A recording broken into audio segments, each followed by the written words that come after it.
This is a video and photo journal of my attempt to ride from Denver to Winter Park, linking together as many single-track mountain bike trails as I can along the way as I pass through Table Mountain, White Ranch, Golden Gate State Park, and the trails around Winter Park, Colorado. Enjoy! It's a little before 6 a.m. and Union Station. Here's the start of the ride, and I think we're ready to go. Let's turn on Strava and hit the road.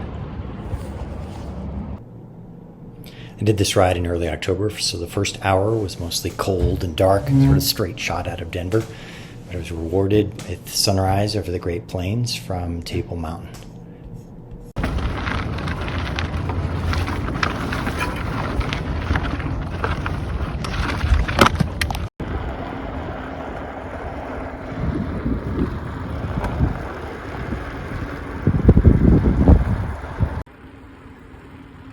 Table Mountain behind me, and I'm on to White Ranch, just kind of linking up one park to another.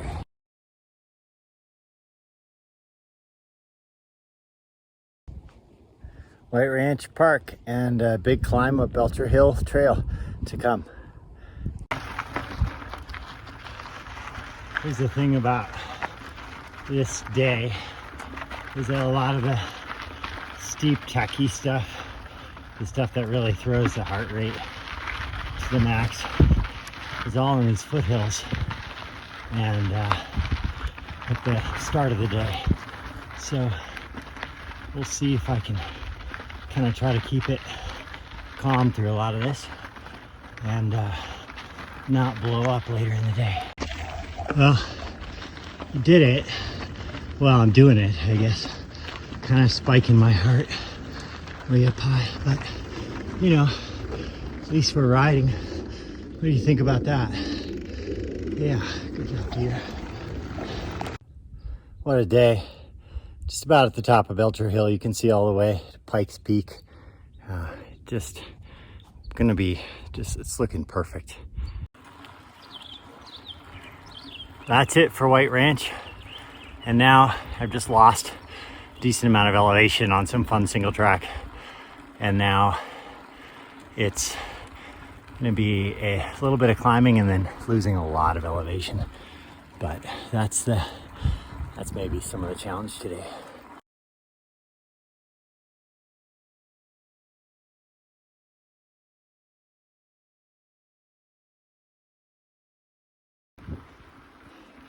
Down at the bottom of Drew Hill and sort of at the entrance and the back entrance to Golden Gate State Park.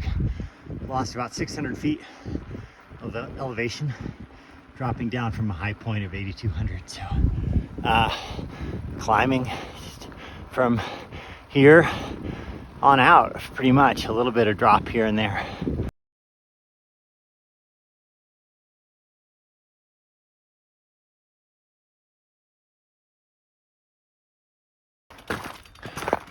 In theory, some of these sections are all rideable, but in practice, it's definitely better to do a little bit of walking and get the heart rate back down and control the effort. I'm about 4 hours in now. It's 10 o'clock and I'm ahead of schedule because I'm well into Golden Gate, this historic cabin, about 30 miles into the ride. And back up to the elevation, I think you can kind of see Drew Hill where I came from, and back up to where we got back that elevation we lost, dropping down into the valley. I'm in luck. They haven't shut off the water yet. That was kind of a key thing for this ride. So this is great. Rifleman Phillips Campground. I'm not sure, maybe 9,000 feet, getting close to that. For this ride, I used a fairly large Camelback that holds up to 3 liters. And I have 2 water bottles on my bike, which is nice. I started the day, because of all the climbing, with a little less than 2 liters, counting on Rifleman Phillips Campground to really fill up that Camelback for the rest of the way. So adding 3 to 4 liters and drinking at Rifleman Phillips, topping off in Rollinsville, and that would last me all the way to Winter Park. Finally done with the trail snowshoe hair. It's such a burly trail, and it didn't help that I did the extra long part of the loop. But on my way now to mule deer trail. Panorama point, about 9,000 feet, and you can see somewhere in there Corona Pass. 36 miles in and 6 hours 20 minutes, so feeling good. Should be done with the hard up now. Now it's just a gentle up, hopefully. We'll see. So you can just see in the distance Arapahoe Pass. You can kind of make out Devil's Thumb, and then somewhere right there Rollins Pass. Looks far away. And we're losing a lot of elevation going down into Rollins Hill. Oh well.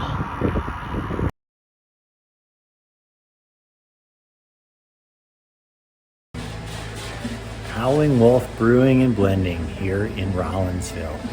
Great stop. So stoked to find it. I hit the town of Rollinsville about 45 miles into the ride.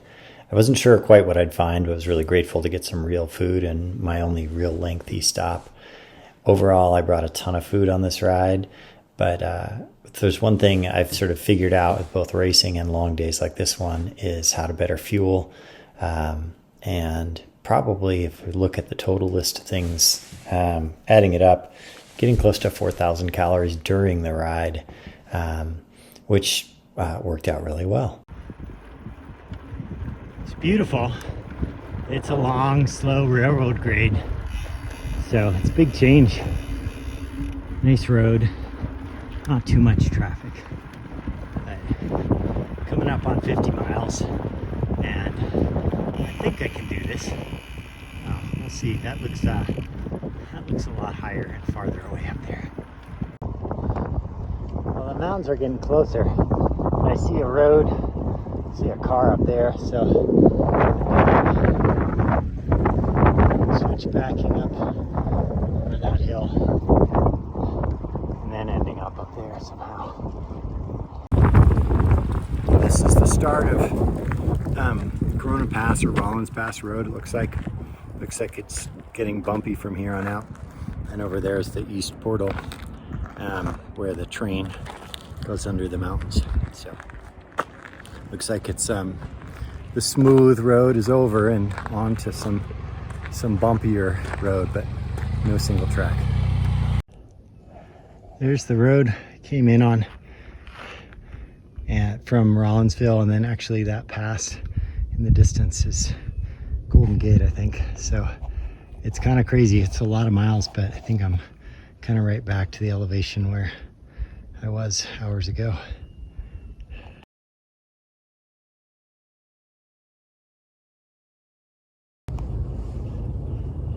Just hear a train in the distance, sounding the horn as it's coming out of the Moffat Tunnel below us. Now we're really climbing on this rough road. There we go. The end is in sight. Doesn't look that close, but right up there in that line on that mountainside, that's it.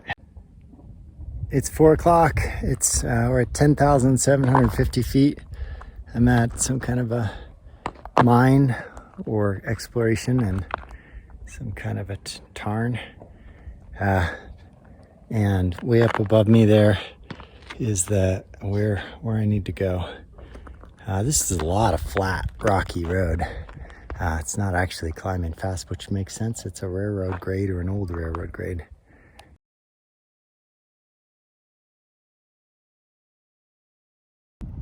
There it is. And there's maybe the tunnel that's closed. Maybe a way around it. No more four-wheel drives. It's blocked off. There's the tunnel in the distance. And I guess there's a way up and around it. So, almost there, I think. Well, it's a pretty awful path, but I guess that's the way to go. At least it's nice to have a nice light bike. Hiking up and around the collapsed tunnel, you can make your way back down to the road and the most incredible part of the whole Corona Pass area. My God, this is so incredible here. And snow from earlier in the week too. So wild. I did it, less than 12 hours from when I left home to the top of Corona Pass. It does look like daylight is, I don't know, not that much left, but I think I've got plenty of time to get down in the light.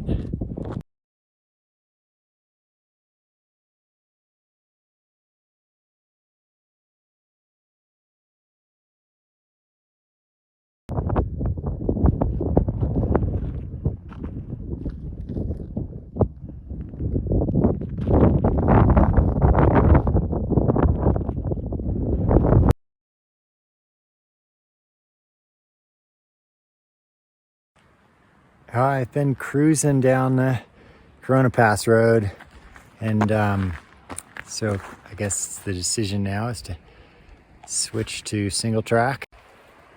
It's pretty cool, just this trail. It's hard, especially after a super long day. I've been going more than 12 hours now, not including stops. But it's cool to be away from everyone in the four-wheel drives, and don't have that much daylight, so I might have to bail out on it, but it's still, what an incredible ride. It is sunset, and I just love this trail. It's so cool. There we go, this trail, so amazing. Just to end it on this was really cool. And I'm basically in Winter Park, this last little bit of trail. But yeah, just the last light, just perfect amount to finish the actual trail. I did it. Winter Park, Denver to Winter Park in 13 hours. And that was the hardest thing I've ever done on a bike. And I still have to get up the hill to the condo.